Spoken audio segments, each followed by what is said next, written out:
salaamaaleykum les téléspectateurs Bantamba TV muy mbégte ak contentement rek ci émission Bantamba Foot 100% football local avec Asmamoun l'avocat du football local comme ni ma koy waxee rek juguma rek lu dul lépp li nga xam ne rek mooy taaral sunu football ci loolu rek lay dox tey nag maa ngi ñëw fii ci académie US Ouakam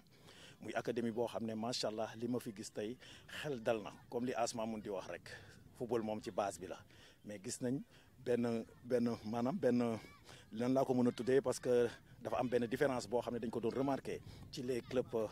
traditionnels ak académie yi mooy centre de formation yi mais gis nañ tey macha allah US Ouakam nekk ci une bonne organisation tey maa ngi fii ci camp bi nga xam ne mooy armée de l'air bi nekk Ouakam ma ñëw nag seet si benn ndaanaan bu mag ñu koy wax Diagne ki nga xam ne tey jii mën nañu wax ni muy sonn ci Ouakam le monde sportif xam nañ ko gis nañ engagement ak détermination bi nga xam ni am na ko ci Ouakam maa ngi lay nuyu di la ziar Diagne. Seydi As ñu ngi lay nuyu donc di la dalal jàmm fii ci Ouakam.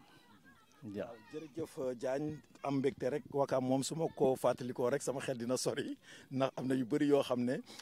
dal nañu bi may joué Jaraaf ak Ouakam ndax final nañ joué nañ ay kii yu bëri man ak ñoom sa waa ji ñoom Al Ousseynou Sène waaw ñoom nañ ñoo doon concurrenceal benn final boo xam ne macha allah loo xam ne xam naa ni du ñàkk incha allah ci émission bi ñuy def ci Asmamoun di ngeen ko gis di wax ni rek Diagne tey ñëw nañ comme ni may waxee rek Asmamoun l'avocat du football local nan nga gisee Bantamba TV ak le championnat Sénégal. Bantamba TV lu ñuy rafetlu la parce que depuis son arrivée donc gis nañ ne am na lu muy yokk ci football bi parce que damay gis ne day def promotion football local et loolu aussi donc c'est quelque chose de bien parce que suñ télé yi dama naan ñoom ñoo mën a contribuer aussi pour le développement du sport donc pour le développement il faut nit ñi xam li ci xew ak li ñuy def presque damay wax ne 5% yi sax jëndagul.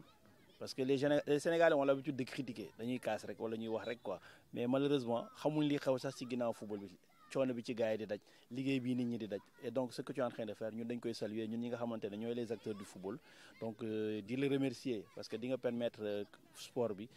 particulièrement le football am beaucoup plus de visibilité donc ñu mun ko promouvoir.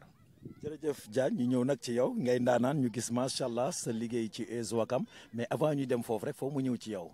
tey jii nii kan mooy Diagne Diagne ak Ouakam ak ISO. non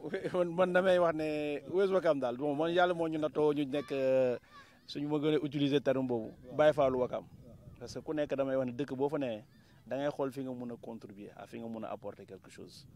peut-être moi je me considère comme un acteur de développement ci football bi laa xalaat na sport bi globalement laa mën a wax ne peut-être fa laa mën a contribuer fa laa mën a joxe dara ci Ouakam moo tax ma engagé wu ci en fait dans le cadre du sport et beneen bi c'est une passion aussi donc le football et le sport est globalement une passion pour moi bon dama ko bëgg beneen bi l'union sportive de Ouakam c'est un patrimoine boo xamante ne ñun ñëpp ñoo ko bokk Ouakam et comme ni ma doon wax léegi rek moo ma indi ci club bi man na ci depuis ma ne xale bon ba léegi di ci jàpp voilà. ba tey des na parce que foo nga toj ko parce que gis naa ñoom As gis naa leen fii ay anciens joueurs Ouakam lañ te ñooñu daanaka ñoo la mag te bi ñuy jouer gisoon naa la nga nekk amoon beneen casquette fii nga amoon fii. waaw bon comme tout jeune Ouakam moi je pense que ne ñun ñëpp Ouakam dañu am nattu club bi boo neexal dañ la ciy teete dafa bokk ci yow dafay bokk ci yow parce que. Samedi dimanche amoo dara lu naan damay dem seetaan match US Ouakam même bu dul seetaan match sax ñun on venait régulièrement aux entraînements donc à l'US Ouakam bon man particulièrement damay wax ne moi j'ai jamais eu de licence de football dama koy tooñee nit ñi di ko préciser aussi je suis pas un footballeur mais j'ai été toujours dans le milieu du sport football et ma am benn malchance sur 2 personnes par exemple man mon père il est photographe licence US Ouakam sama papa moo leen daan photo dem na benn âge bi à l'âge de 13 ans moi j'ai commencé à manipuler un appareil photo dama doon ñëw di photo US Ouakam gars yi bu ñuy defar seen licence bu ñu ko photo wala soit sax maa koy dagg jëm yóbbu ko pour les licences parce que da nga doon photo dagg ko ñu dem yóbbu licence bi secrétaire général mu defar ko kii ne woon président secrétaire général bi après mu ne président section bi c'était mon professeur de français à l'école en classe de 6e donc su ma ñëwee indi ko yi bu ñëwee yenn saa yi sax samedi bi donc daaw ma xam sax mu ñëw ma koy xaw a jàppale tuuti. Donc après moi, c'est quelqu'un qui m'a yónni ma fay dem. Donc je veux dire en fait, c'est Moussa Sow, Ibrahima Sow, il a été président du club, donc il a été secrétaire général. Après Ousmane Camara ne fa bu fi Ousmane Camara ne comme moom moo doon kii liggéey ak moom su ma ko joxee kayit après mun a ma yóbbul kër Ousmane yenn saa yi ñu wàcc 10 heures il me demandait d'aller en fait au niveau du point récupérer licence US Ouakam xaw ma sax lu may récupérer ji damay dem ñu jox ma enveloppe ma ñëw indi dimanche matin Ouezo joué bon j'étais au terrain ñëw seetaan et j'avais un cousin c'est un ami on habitait ensemble terrain bi presque moo ko daan Ousmane Diagne taw donc bu doon ñëw yenn saa yi terrain bu amul traçage sax ñoo koy tracé donc ce qui veut dire que dañ ci ne naturellement nekk xale nekk ci club bi di ko topp nii rek quoi ba yàlla def tey bon on est devenu peut-être des responsables au niveau de ce club mais c'est pourquoi que donc pour vous dire que loolu am na mais par la suite peut-être li ñu ci yokk mooy que ne comme li may wax rek man gëm naa ne boo nee ci dara di ci yëngu aussi da nga si wuti ci xam-xam la passion y est certes mais après am na lépp lu am ci formation que ça soit des administrateurs de club financiers de club organisés par la Ligue de Dakar ou même peut-être séminaire bu fédération organisé autant ñu dem defi ji ko bi FIFA ñëwee fi organisé fi aussi en fait la première promotion de manager de sportif en 2006 je me suis inscrit donc dem defi ji ko waat et donc pour vous dire que dañ ciy yëngu et chaque fois di ci gëstu pour xool nan lañ mën a développer donc sport bi. jërëjëf Diagne mu nekkoon benn parenthèse rek ndax da ciy baax ñuy def lumière ci ñi nga xam ne ñoo nekk ci ginnaaw comme ni Asma mun wax rek les hommes de l'ombre ñi nga xam ne ñi ngi def benn liggéey bu remarquable ci équipe yi nga xam ne ci la nekk ñu ñëw nag comme ni ma ko waxee rek ci njëlbeen ci académie bi lañ ñëw ndax am na beneen émission boo xam ne incha allah dinañ ko def ak spécial ISO Ouakam mooy ci senior beeg lépp ak ci appel yi nga xam ne tamit ñoom dinañ ko def ndax am na benn événement boo xam ne dina am ci kanam muy camp de vacances bi nga xam ni mën nañ wax ni fii ak le 3 la war a commencer boobu nañ ci gën a xóotal après di wax ni rek Diagne gis nañ macha allah comme li may wax rek souvent retard bi nga xam ne dañ ko doon remarqué ci équipe traditionnelle yi maanaam ak centre de formation yi parce que dañu gis léegi Ouakam jël beneen élan ngeen ubbi benn académie kañ ngeen ko créé ak fu liggéey bi toll. liggéey bi yàggoon nañ ko bëgg donc je pense que si je ne me trompe pas. mouture bu njëkk biñ ci defoon c'était en 2015 2016 malheureusement jotuñu woon ko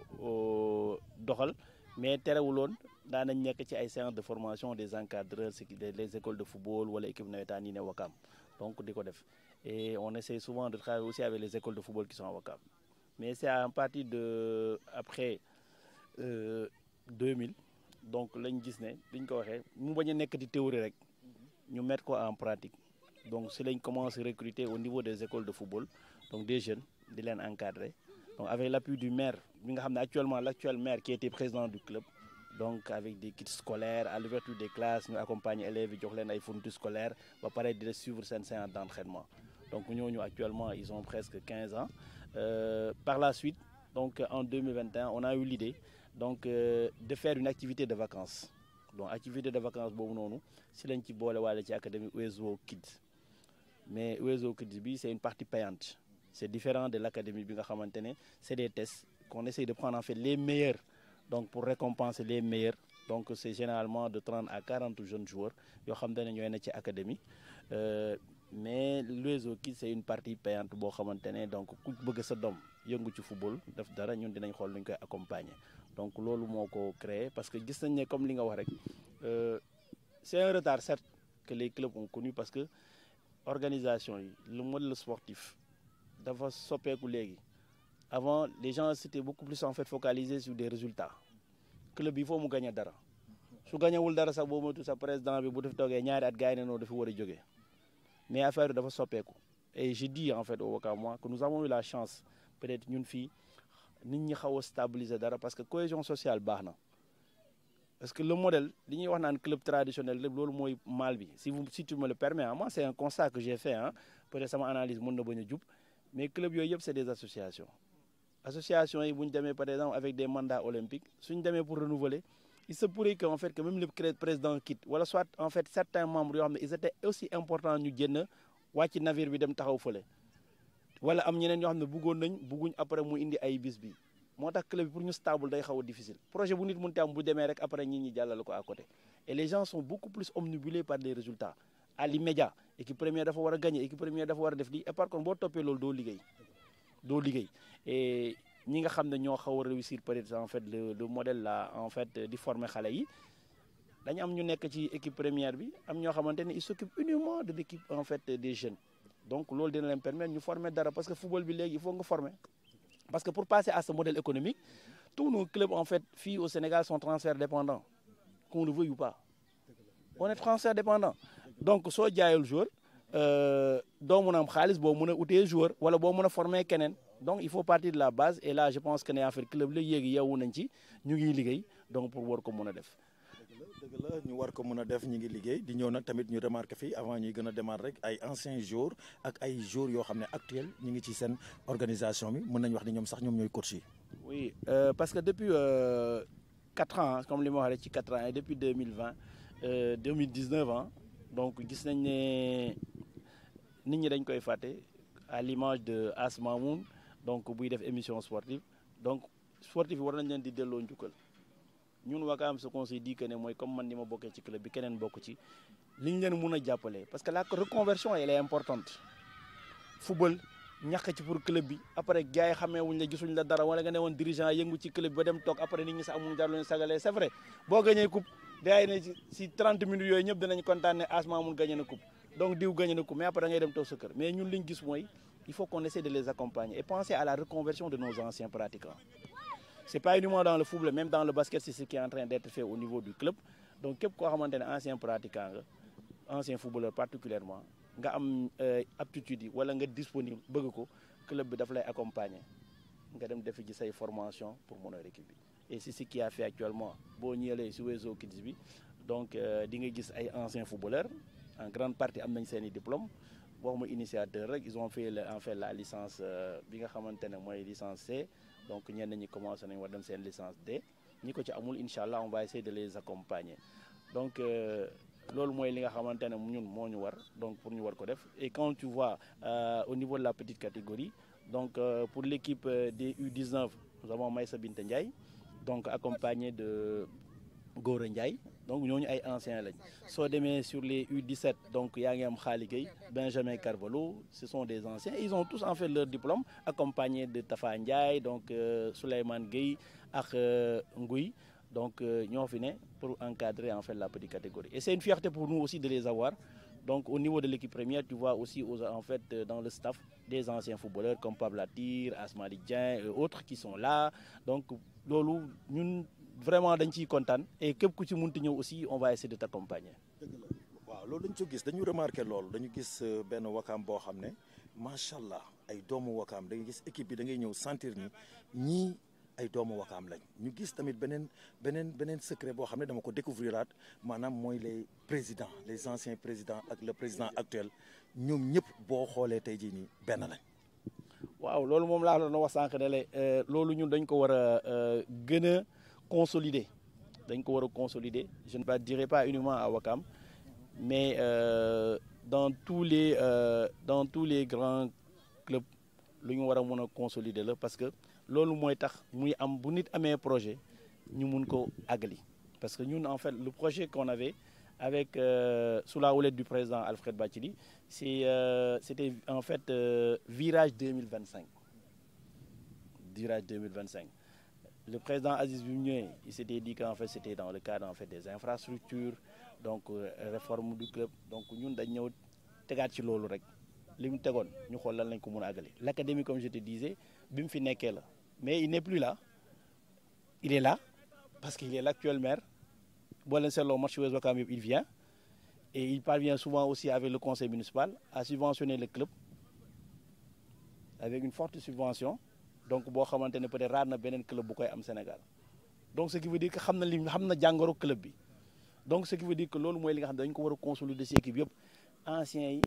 ñëpp ci lañ bokk parce que club bi li may wax ñoom ils se sont sacrifiés pour ce club ñoom li ñu fekkee wu dañ doon bàyyi seen xaalisu kër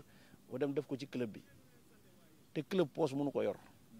ñun am nañ chance peut-être fekk fi loo xamante ne war nañ ko mën a exploiter bàyyil ko fi suñuy rakk bàyyil ko fi suñuy doom ëllëg donc pour patrimoine club bi ñu mën ko gën a mën a préserver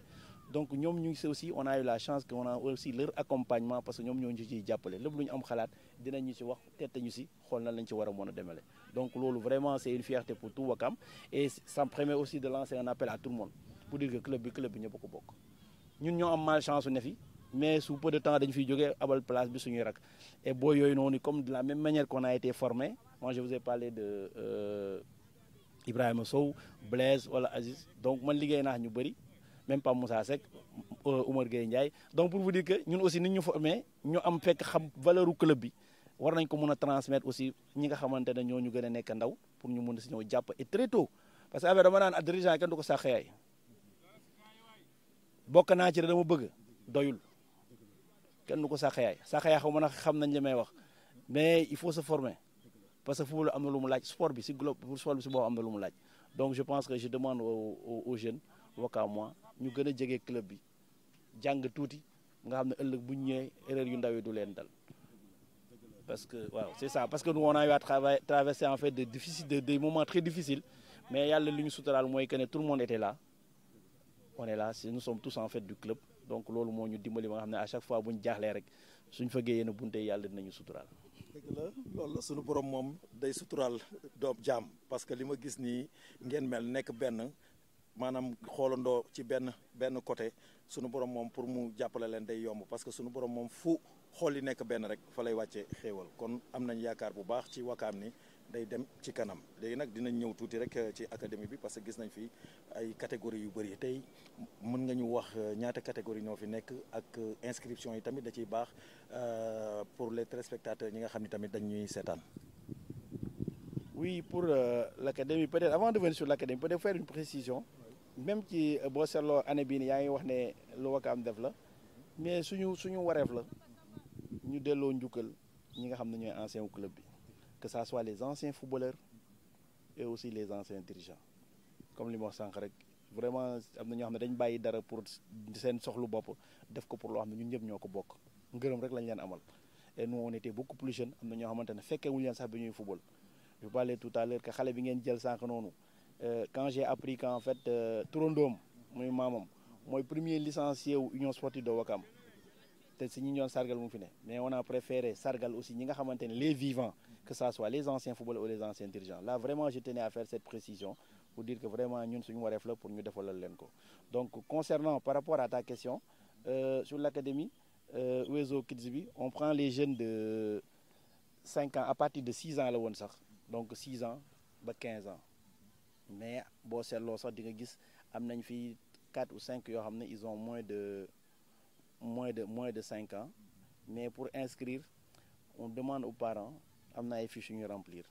am na règlement intérieur donc boo xamante ne xale bi dafa tenir mu respecter ko donc pour l'inscription c'est à 5 000 francs donc pour les frais d'inscription la mensualité est de 30 000 francs donc weer bu ne xale bi 30 000 lay joxe donc pour dire encore une fois on cherche pas de l'argent parce que équipement yi boo leen solo boo inscrire xale bi dinañ ko jox équipement donc maillot short ak bas donc l'année dernière doon nañ ci boole sac donc ak benn gourde bon cette année-ci on est en train de voir donc mais le minimum bi nga xamante ne sportif soxla na ko dinañ ko def et sur ces catégories pour chaque boo seetloo benn encadreur pour 10 xale donc ce qui veut dire le nombre d'encadreurs dafa dina bëri donc pour xale yi l'année dernière on s'était retrouvé avec plus de 266 jeunes donc avec presque plus d'une vingtaine d'encadreurs donc ci dynamique boobu lañ ne et on va commencer à partir du 3 mercredi 3 donc ba le 28 septembre 3 en fait c'est le 3 juillet donc au 28 septembre incha allah donc si la ñuy def suñu activité donc séance yi ñu ngi am les mercredis de 17h à 19h parce que dañ constaté at yi passé yëpp liñ gis 15h lañ daan commencé 15h si vacances dafay xaw a tàng tuuti donc c'est un peu difficile pour xale yi et le samedi on commence à 9h donc jusqu'à 11h donc ñi nga xam ne dañ dëkk fu xaw a sori tuuti club bi dina def lu tout aussi essayer leen accompagner donc transport bokk ci mais Weuz Ouakam def na ba jël bus a mettre ko à leur disposition jéem a permettre ñenn ñi au moins ñu def benn ramassage dañuy communiquer à chaque fois sur les heures de ramassage donc pour mun leen permettre ñi nga xamante ne am nañ jot ñu ñëw jël leen ñeneen ñi seen yaay yi ñëw jël si leen et pour la sécurité aussi donc on est dans un camp militaire et tout le monde le sait accès bi donc c'est bien c'est yéen gis ngeen ci ren donc ku fi ñëw c'est pas n'importe qui moo fiy dugg donc xale yi vraiment ils sont vraiment dans un cadre très bien sécurisé et boo leen seetloo aussi ñi nga xam ne seen parents yi ñoo leen di jël see dañ leen koy wax très tôt ñu am heure boo xam ne war nañ fi mun a ñëw jël si leen ñun aussi ñi nga xam ne ñooy encadré ñuy soog a quitter Donc il y a sur le plan médical, il y a une assistance. Donc nous avons au moins en fait, voilà, nous avons au moins en fait deux médicaux qui sont là en permanence donc pour les assurer. Et beneen bi aussi on essaie de les assister parce que bon xam nga jamono yi mu toll nii nee naa leen même pour la communication donc am na yu bëri yoo xamante ne on demande des autorisations aux parents en cas d'intervention donc pour yooyu yëpp donc pour vous dire qu'on essaie de s'organiser quand même tant soit peu pour nekk teg xale yi ci conditions yu baax ñu mën a dund seen passion et qu'on essaie de former au moins des hommes parce que l'idéal c'est pas uniquement de former des footballeurs mais c'est de former des hommes donc ci loolu lañ ne donc yàlla nañu si yàlla suturaal yàlla jàppale ñu si ba nga xamante ne vraiment ñu réussir andoo ko ñun ñëpp quoi incha allah. dëgg la jërëjëf Diagne gis nañ li nga leeral di wax ni rek ba léegi rek dañuy continuer ci lool parce que gis nañ macha allah question bi ma la waroon poser sax tontu nga ko ci biir mooy ci côté ci médecin beeg yooyu est-ce que xale yi tamit foofu dinañ ñëw di am ay maanaam certificat médical wala yooyu pour mën a wane ni ils sont aptes pour tamit pour def sport est-ce que yooyu yëpp di ngeen ciy veiller. waaw dañ ciy veiller bu baax a baax parce que boo seetloo muy ci kids bi nii ak même pour l'académie bon même pour ci kids bi on demande une autorisation parentale parce que on cherche généralement une assurance donc l'assurance du club même peut les porter mais dañuy def de telle sorte que nous aussi que les joueurs soient assurés yàlla nañu si yàlla suturaale comme li may wax rek parce que xale fu ñuy dajee yenn saa yi mu am benn accident bu ndaw donc mais beneen bi on fait de telle sorte qu'il y ait la présence d'un médical au moins parce qu'on en a deux donc au moins quelqu'un qui est là en permanence pour nga xamante ne bu amoon dégâts dina ko moromal beneen bi aussi comme li may wax njàng bi loolu moo tax mu am njëriñ les soins primaires boo seetloo léegi képp kuy préparer képp kuy oote ne initiateur nga wala entraîneur boo seetloo da nga koy def donc si sa formation donc loolu moo tax ñun dañ ciy gën a dolli sant yàlla quoi et pour dire que vraiment sur la sécurité donc sur le plan médical il y a aucun souci waaw. waaw jërëjëf Diagne muy mbégte rek ak contentement toog ak yow di waxtaan ak yow di wax ni rek li may def rek mooy appel encore une fois parce que gis naa benn académie boo xam ne macha allah bien organisé ba pare am ay entraîneurs yoo xam ne tey jii nii mën nga wax ni ñii dañoo pratiquer ba pare ba am na sax ñoo xam ne ñu ngi pratiquer am ñoo xam ne dañu pratiquer ba pare ñu ràññee leen ci football Sénégal ba pare ñu jàng am ay diplôme kon fii lu wóor a ngi fi beneen bi ma ciy defaat tamit gis naa fi loo xam ne macha allah mën nañu wax ni social la parce que tey mënoo ñëw nga inscrire ba pare ñu jox la maillot jox la flottant jox la baa ci 5000 francs ak ci un maillot de qualité maillot boobu mënuma ci ñàkk sax jàll dem ci ki nga xam ne tamit moom lañu àndal di liggéey muy l'équipementier di M2 Sport muy Samba Ndoye kontaan nañ trop ci yow gis nañ macha allah li nga xam ni tamit yaa ngi koy participer ci sa gox ba pare di ko participer ci sport Sénégal Asma mun ci loolu rek lay dox muy tous les équipementiers yi nga xam ne ñu ngi ci Sénégal parce que gis nañ macha allah bëri nañ il y a tant d'autres li may def rek di def appel parce que damay def émission boo xam ne ci sport ci football Sénégal la comme ni ma ko waxee Asma mun nekkuma ci concurrence man tey jii nii ci sama football laa nekk ki may concurrenceal moom mooy ñi nga xam ni nekkuñu Sénégal. mooy ñi nga xam ne tey jii nii muy Nigéria wala Côte d'Ivoire sama concurrence ci ñoom la ak sunu championnat ak sunu ay club parce que mooy li may wax rek damay bëgg sunu club yi nekk sur le plan africain kon nag maa ngi def appel tous les équipementiers yi nga xam ne ñu ngi ci Sénégal ñu ànd ak Bantamba Foot liggéey parce que bëgg nañ di leen tàllal loxo bëgg nañ tamit ñu ñuy accompagner pour yi nga xam ne tamit ñu ngay dem di def ay émission ñu mën di def ci ñoom tamit teraanga loolu moom appel la rek bi may def a signé wul ak kenn contrat di wax nag Diagne ñi ngi ñëw parce que daanaka macha allah ñu ngi ci 2 dernières questions yi boo xoolee ndax war naa waxtaan ak as tuuti rek benn 2 minutes tamit muy directeur technique muy ancien joueur Wakam def fi ay jaloor yi yu mag a mag a mag a mag di wax ni rek as gis nañ macha allah équipe bu Sénégal yi gis nañ EZO parce que mënuma bañ a ñàkk wax tuuti gis nañ EZO jël beneen élan gis nañ EZO am beneen vision parce que en général dañuy gis un président club boo xam ne peut-être moom mooy jël alalam rek di def bu demee équipe bi suux mais est-ce que yaa ngi ni bàyyi xel ci loolu parce que dañ ko gis ci ay équipe oui parce que boo seetlu ñuy wax ay man su may dégg gars yi di wax fii le modèle économique Sénégal le modèle kii mais modèle économique benn bi c'est vrai c'est à la fédération c'est à la Ligue Pro de demander en fait au gouvernement sénégalais de venir en assistance en fait au football globalement ñoom ñoo ko war a def et su ma juumul ci symposium bu mujjee bi le document d'après les informations qu'on a eu déposé woon nañ ko ministère ci diggante bi 3 ministres jaar nañ fa ci diggante bi waa si beneen président dem na keneen ñëw fan lañ ci toll est-ce que jotul ñu renouveler ko toogaat le plus rapidement possible parce que su fekkee document amoon na liñ ciy laalaat bëriwul dem gisaat ak gouvernement bi wax leen. Et de la même manière, moi je dis qu'en fait, en miniature, nous ce qu'on est en train de faire à Ouakam, on parle toujours de consommation locale. Le Sénégal est le plus grand pays pourvoyeur de footballeurs actuellement en Afrique. De quel pays dem légui? Yamatuñ sax légui Europe, dematuñ Asie, Moyen-Orient, légui ñu commencé dem sax même dans les pays africains. Donc am nañ produit bu baax, matière première li tax ñuy wax am nañ ko. Légui club yi seen bopp aussi tamit parce que ñun ñoo engagé wu yor club bi aussi ku nekk mën nga xool tamit sa doxalin. doxalin fédération Ligue Pro ce sont des régulateurs ku newul ci yoon ñu delloowaat la mais ñun aussi war nañ mën a créer lu ñu mën a permettre tu as parlé tout à l'heure en fait des équipementiers on a des équipementiers au Sénégal c'est une manière aussi de les aider mais aider nos clubs parce que damay tooñ gars yi ne leen fii man Ouakam man du ma jënd maillot may ko kenn je ne porte pas le maillot de Marseille ni de Paris en fait ni du Barça maillot Ouakam laay sol polo su may jëndi polo Ouakam nit ku nekk quel que soit fi nga toll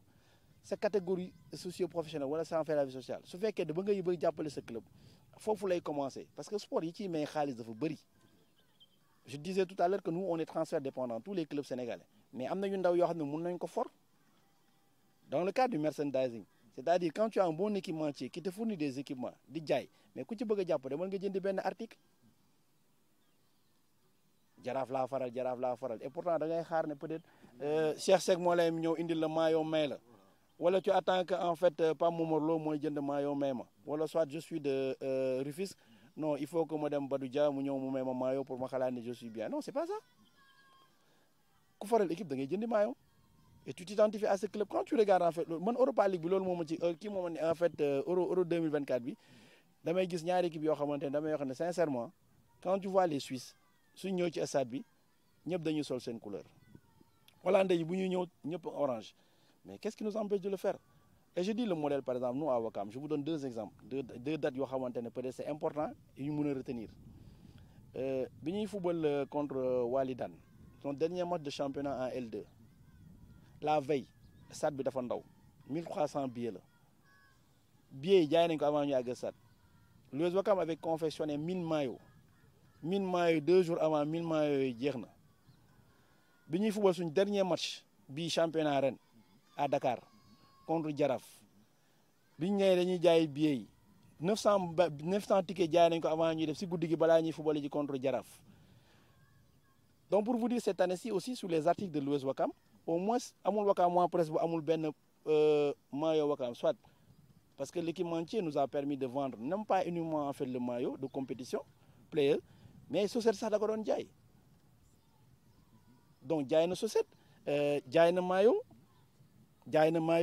donc les maillots d'entraînement jaay nañ ko donc jaay na sax même des survêtements du club donc c'est pour vous permettre de dire casquette donc pour vous dire que nit ku nekk dafay dem nga xamante ne donc comme je disais club boo ci bokkee d'abord foofu da nga fay contribuer beneen bi su match amee nga dem jënd billet nga dem stade foofu dina permettre club bi am xaalis bu ndaw boo xam ne sax par exemple moi je donne l'exemple en fait de Pikine tout à fait en début de championnat il est permis de même ñu am 3 millions wala 4 millions suñ dajalee ñaari match yu ñu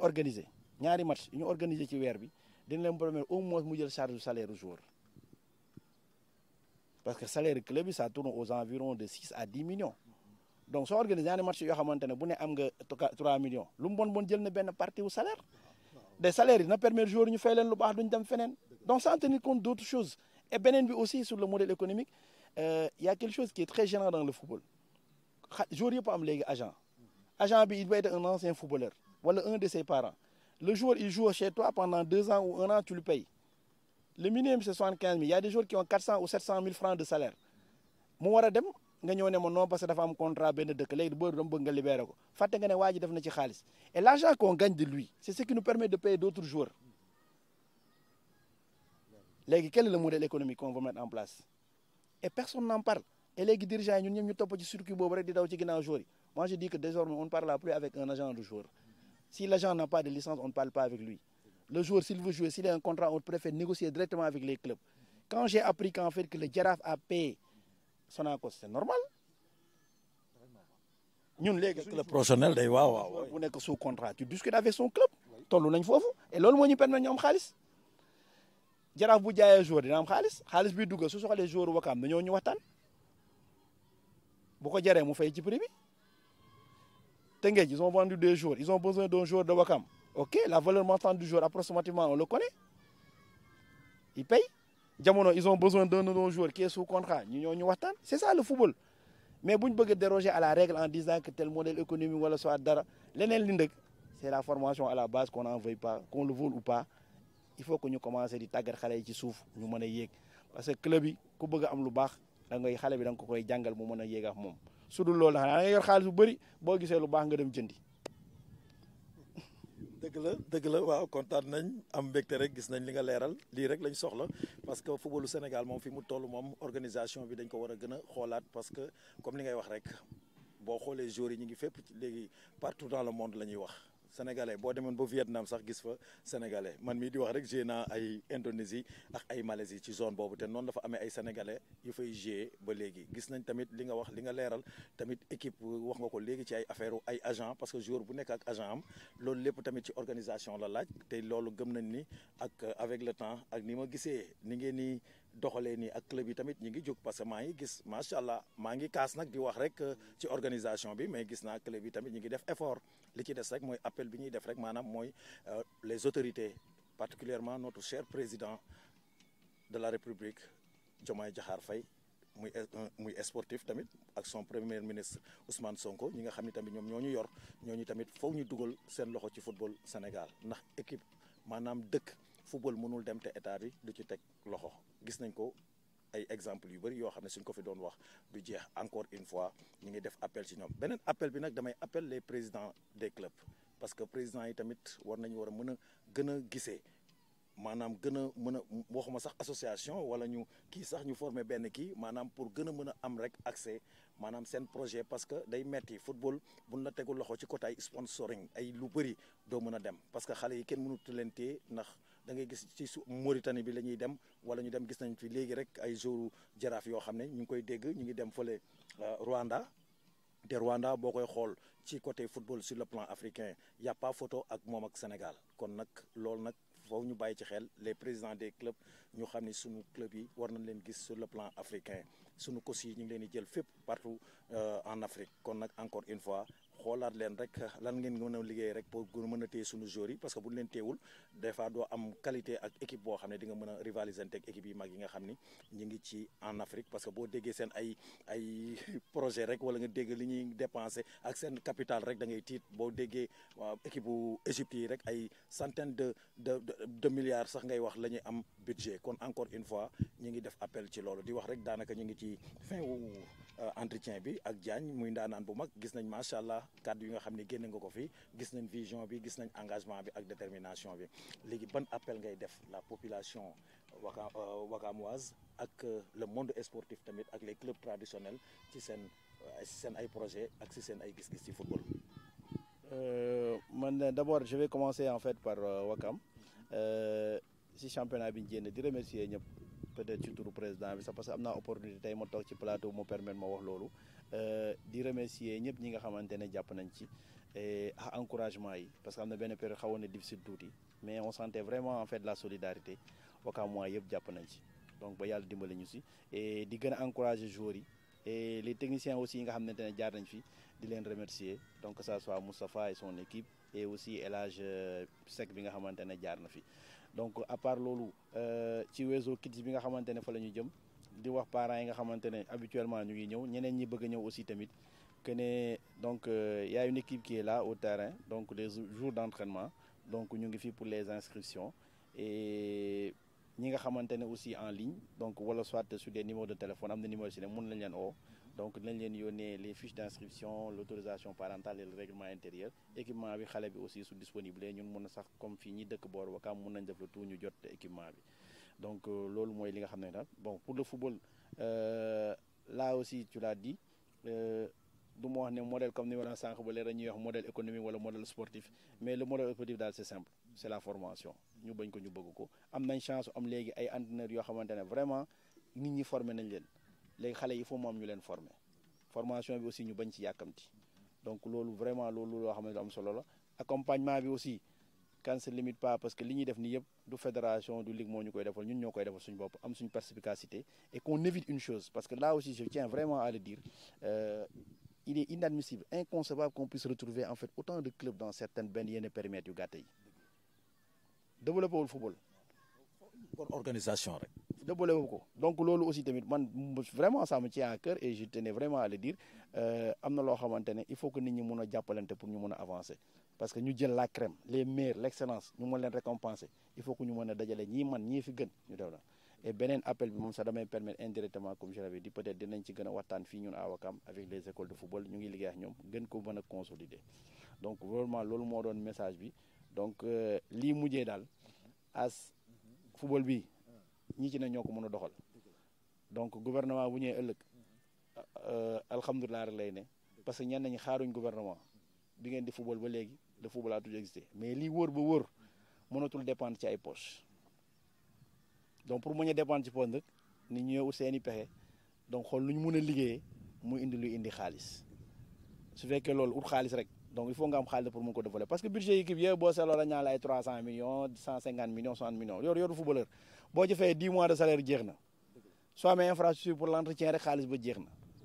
donc ce qui veut dire que forcément donc il faut que ñu gën a yokk suñu xarañte et aussi en termes de best pratique tout ce qui se fait de bien ailleurs ñu mën a jàppalante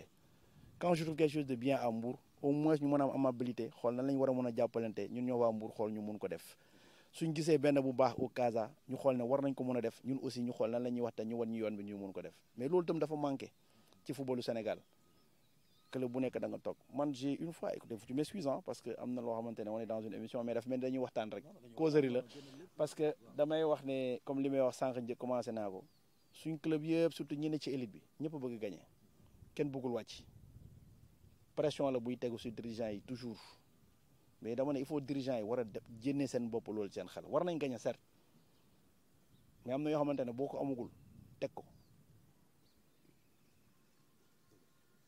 ñun Ouakam c'est un appel encore une fois l'US Ouakam ne peut pas être en fait le club le plus titré dans le département je ne dirais pas du Jaraaf wala soit dara mais parmi les villages traditionnels qui sont à Dakar l'Union sportive de Ouakam est le village le plus titré je ne parle pas de la commune encore une fois un club qui a été créé en 1951 l'Union sportive de Ouakam n'a pas de terrain l'US Ouakam n'a pas de stade vous pensez que c'est normal Ouakam bañu ko de bëgg nañ ko et jusqu'à présent parmi l'élite boo seetloo US Ouakam moo ci ne ci club yooyu ba léegi am na ñu fi ne di jéem a def lu tout pour téye flambeau bi loolu mais on n'a jamais eu l'accompagnement de l'État et vous parlez de comme li ngay wax accompagnement fédération ligue pro wala soit dara mais am na ñu ndaw yoo xam ne boo ko defoon à la base ñun US Ouakam mu ñëw pare ñu am na espace y a de l'espace à Ouakam on donne à l'Union sportive de Ouakam nous on va les construire suñu état joxeen ñun dinañ ko tawal suñu bopp on donne à l'US Ouakam on dit que US Ouakam lañ jox lii on va chercher un partenaire pour le construire et pour le rentabiliser. Le peu que nous avons à Ouakam, qui appartient à l'US Ouakam, nous avons essayé de le rentabiliser en construisant dans le cadre d'un contrat boo xamante ne joxe nañ ko en bail benn structure bu fa ne l'autre partie c'est le siège du club l'autre partie c'est le terrain de basket donc pour vous dire que li ñuy wax ne sport bi que ça soit sur le modèle sportif wala sur le modèle économique accompagnement benn bi mun na ne mais nga xool fan nga koy teg ak nan lay demee parce que mënoo globaliser li ñëpp ñun ñëpp dañuy football les terrains de compétition ñun ñëpp mën nañ ko bokk mais club bu ci ne ba pare nan nga ko mën a pousser mu gën a dem mooy li ma wax cette solidarité bii nit ñi war a mën a am ci club bi nan lañ mën a jàppalantee pour ñu dem on sait honnêtement que certains ont été accompagnés nous avons jamais bénéficié en fait de cet accompagnement c'est un appel du cœur c'est un appel du cœur c'est un appel du cœur parce que c'est un peu gênant si on avait la possibilité qu'on soit hors de Ouakam à un certain moment on avait envisagé de acheter un terrain hors de Ouakam mais est-ce que yoon na maana ñu nekkuñ ligue régionale u Thiès est-ce que yoon na maana ñu ne dañuy dem jënd ji dagg xol ba terrain pour def fa suñ terrain d'entraînement pourquoi pas non malheureusement moi je ne suis pas tout d'accord le terrain d'entraînement de l'Union sportive de Ouakam que tu délocalises en fait à Dagg Xolpo des jeunes de Ouakam qui sont là ce qu'on est en train de faire à Ouakam nii suñ koy bon Dagg Xolpo est-ce que dinañ ko am est-ce que nos anciens pratiquants yi ñu permettent dans leur reconversion ñu mën a teew ñëw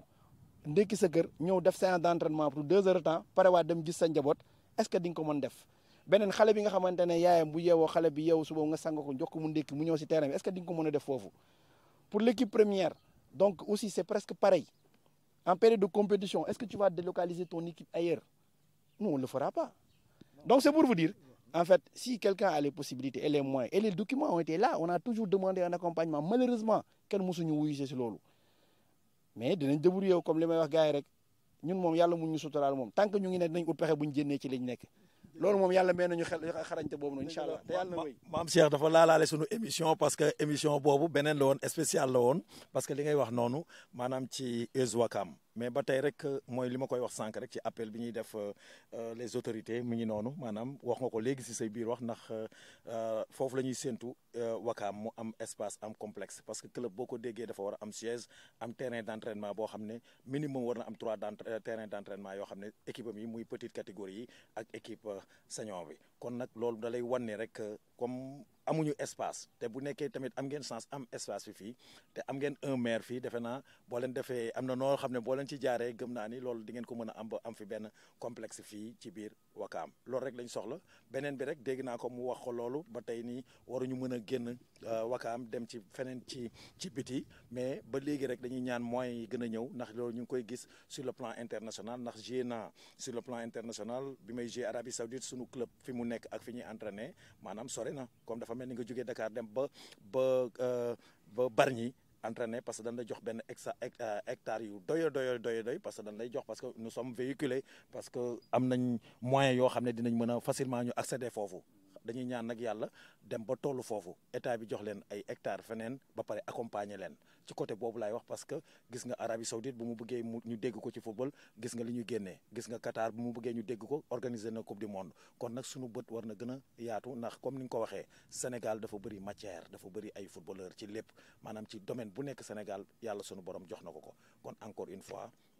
kontaan nañ ci yow Diagne di wax ni cri de cœur bi dégg nañ ko appel bi dégg nañ ko li ñuy def rek mooy am mbégte ci yow di la ñaanal jàmm di ñaanal jàmm waa Ouakam yëpp gis nañ li ngeen di def yàlla sunu borom gën leen teg loxo di wax ni maam Cheikh daanaka ñu ngi ci fin wu émission bi mënuma bañ a tam gërëm tamit di la wax ni muy mbégte rek ak contentement parce que ñu ngi signalé nañu temps bi jeex na di wax ni nii rek la koy asma mun di defee l' avocat du football local ni ma ko defee ak Ouakam bëgg naa ko def ak ñëpp di def appel tamit les présidents pour ñu gën a mën a waxtaan rek ndax waxtaan dina tax ñu trouver solution boo xam ne mu ñuy jëmale kanam di leen jox dig daje rek la semaine prochaine ci beneen émission Bantamba Foot 100% football local. aca lance international Maada Ndiaye muy mbégte rek gis la tey gis nga yore liggéey bu mag a mag a mag fii ci US Ouakam kontaan nañ ci yow de bég nañ gis nañ liggéey bi muy raq nag ci lance international Zam Ndiaye Zamodo le trésorier de AIFS sama idole sama ndaanaan sama grand frère ziar naa la bégg naa la ñu ngi lay ziar. waaw maa ngi delloo ziar bu wér. waaw di wax ni rek tey gis nañ ne macha allah tey nga ñëw ci maanaam ci académie bi ñu gis liggéey bu mag bi nga xam ne yaa ngi koy def. waaw mais comme sport Ouakam moom foog ñu koy jéem a xam nga di si def suñu waar comme ni ñu ko defalee woon rek li ñu defaloon rek la ñuy delloo naar bi xor moom quoi mooy loolu waaw dañuy ñëw jàpp si affaire bi su mel ni Diagne moom moo woo dama naa ñëw jàpp si affaire bi loolu moom moo indiwaat si football bi. waaw ñu muy mbégte nag ñu gis tey nga gis ñëw ngay ancien international am foo jaar sa mag tamit nekk ancien international su ma juumul papa oui sa papa nekkoon président union sportive de Ouakam lan la def loolu. waaw mais loolu du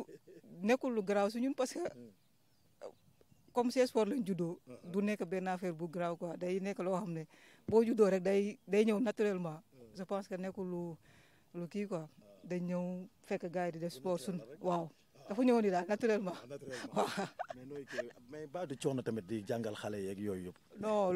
day fekk bëggoo ko mais loo bëgg du nekk coono day nekk loo xam ne xam nga bu nekkee si yow moom chaque instant da ngay bëgg di am envie jour bi di jot sax pour nga ñëw nekk ak xale yi affaire yooyu noonu waaw. ban appel ngay def nag. waaw ñu ngi lancé di waa Ouakam yëpp ak ñuy dëkk si alentour yi ñu ñëw indi seen doon ñu inscrire leen si xam nga si école de foot bi kids ESO bi pour booy gën a évoluer quoi parce que am na solo trop